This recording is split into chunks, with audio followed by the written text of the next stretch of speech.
Meaningless sex is slowly killing you. It is doing anything but serving a positive thing in your life. The more that you give yourself to someone, the more you lose a part of yourself in the process.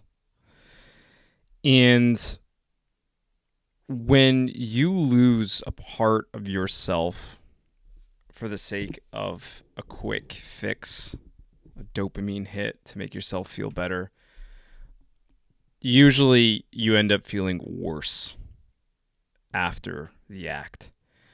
And there's enough evidence to support that the more meaningless encounters you have, the more your self-worth, or at least your perception of your self-worth, starts to diminish. And you're also telling yourself that this is okay, that this is all I am allowing for myself. And you're going to start reinforcing these belief systems and thoughts about yourself every single time that you do that. And ultimately, how is that helping you? How is that going to make you become a better person at the end of the day? Giving yourself to someone that you barely know, you have no connection with this person, but there's this part of you that feels that when you're in that moment that you're having something genuine, only to feel kind of like a disgust afterwards. You're just like, okay, well, now what? And we're living in a culture today where this is becoming socially acceptable, especially with dating apps, where we don't have to be committed to anybody to engage in meaningless sex.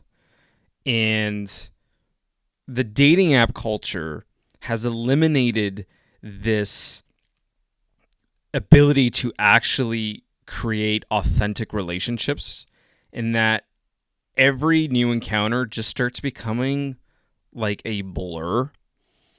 And at one point you're like, well, it is what it is. I can't change the system. No, maybe not, but you can change things for yourself. You can have more self-respect for yourself. You can have more value for yourself at the end of the day.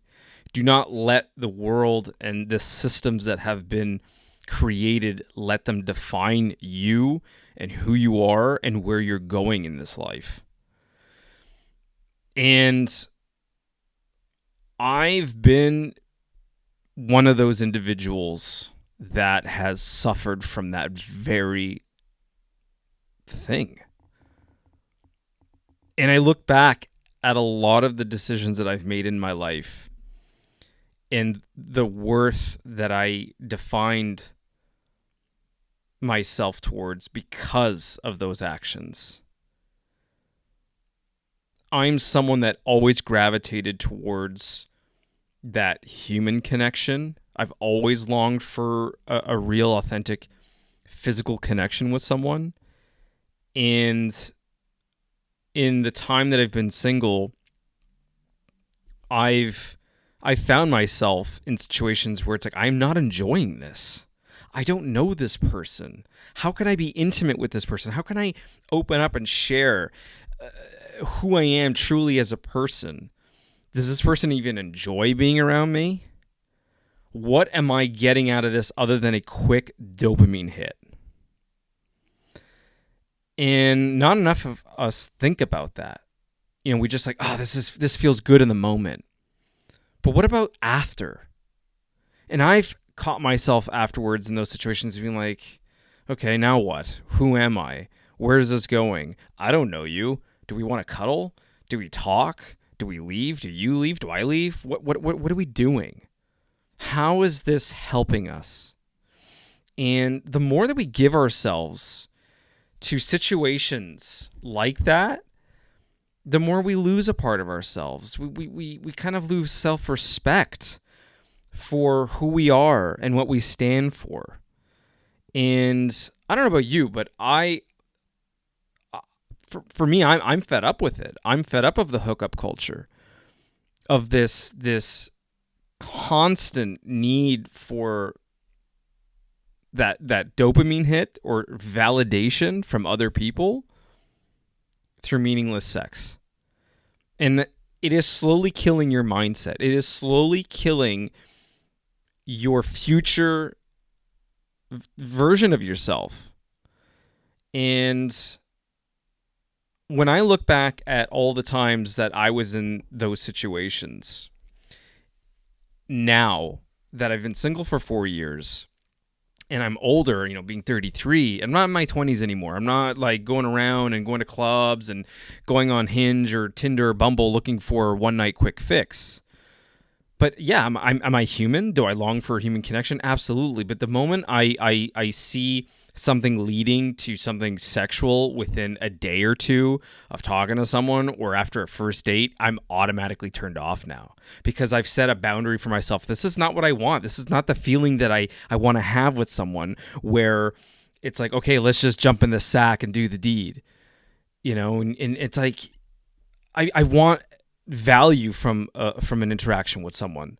I want it to actually go somewhere. I don't want it to just be some instantaneous thing. Now we're both feeling, good in the moment. And then after it's like, well, I don't really want to build a connection with you now because this is done. There's no more discovery left. We now know each other to some degree that we're clearly very easy and we don't respect each other enough ourselves. And look, listen, some people might build authentic connections that way. For the most part, if I look at the data, if I look at what people are saying, a lot of people feel the same way about the feeling afterwards. And it takes two people.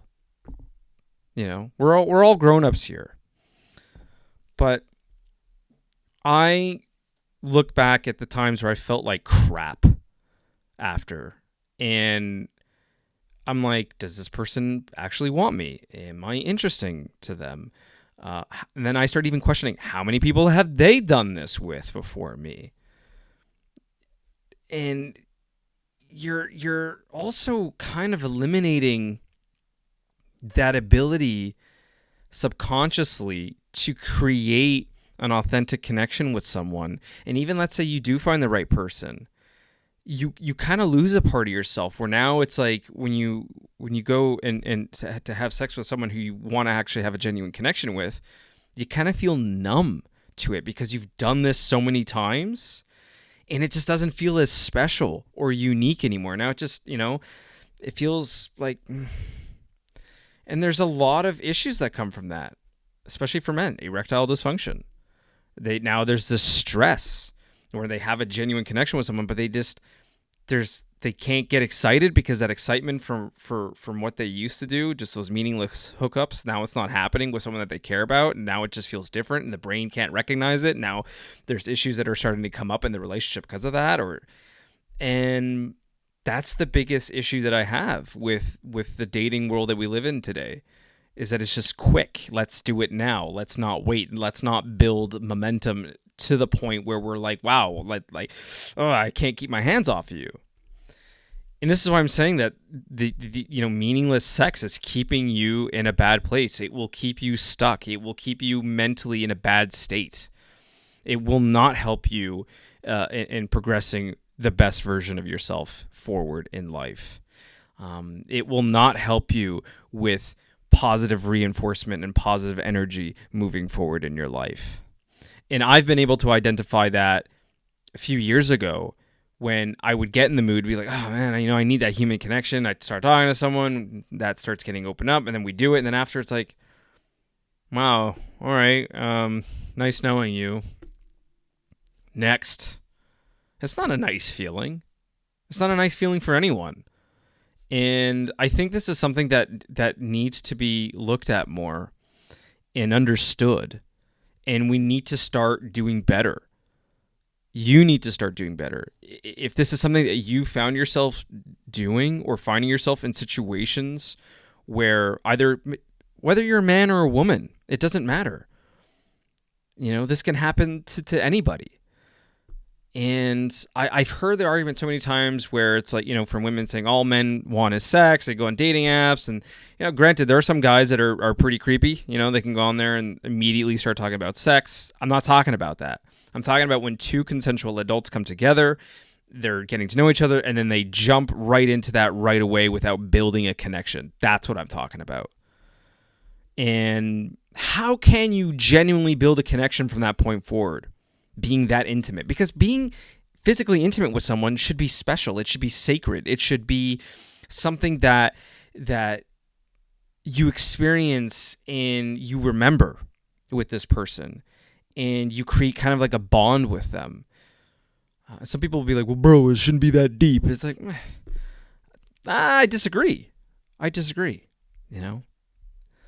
And I don't know. This has been a thought on my mind, and something that when I look back at my mental state and where I was in those situations, and now it's been a whole year for me since I've been intimate with someone, physically intimate in that sense. And do I long for a human connection? Absolutely, 100%. But I'm most certainly not going to just go on a dating app and find the first person that I come across and be like, yeah, let's just do it because we're both... We want to feel a certain something right now and get it over with. I refuse. At 33 years old, if you're still doing that kind of stuff, you got to stop it. You got to stop. You're either, one, going to break people's hearts, or you're just going to let yourself down, or you're going to let someone else down, and that's not what you want to do, okay? And most importantly, you don't want to let yourself down. And if you're currently struggling with that, with the dating scene, and it's just always leading to something sexual or whatnot, take a step back and start looking at, why is it leading to this? Who are the types of people that you're selecting? How can you avoid this from happening in the future? And start making better choices. Start choosing your partners better. And once you start doing that, you'll feel so much better about yourself. There's no difference between this and someone who watches pornography consistently and feeling terrible after doing it. They feel lethargic. They feel low on motivation and energy, and they feel bad afterwards because it's not what they want, but they did it because they wanted that hit. Now that they did it, they're just kind of like, oh, and now they don't feel good about themselves. There's no difference. And that's why you need to pick and choose the things that bring value to your life, that increase your energy and positivity in order to make better decisions for yourself and to feel better every single day. And these are just one of those things. But the dating culture, the dating apps and all that, that's got to change, because we're living in a world of instant gratification and over-sexualization of everything, such as like on Instagram, and Instagram turning into an OnlyFans promotion platform now. I get it. It's frustrating, but you have the ability to choose the right person for you and the actions in which you take in order to make yourself be the best version of yourself.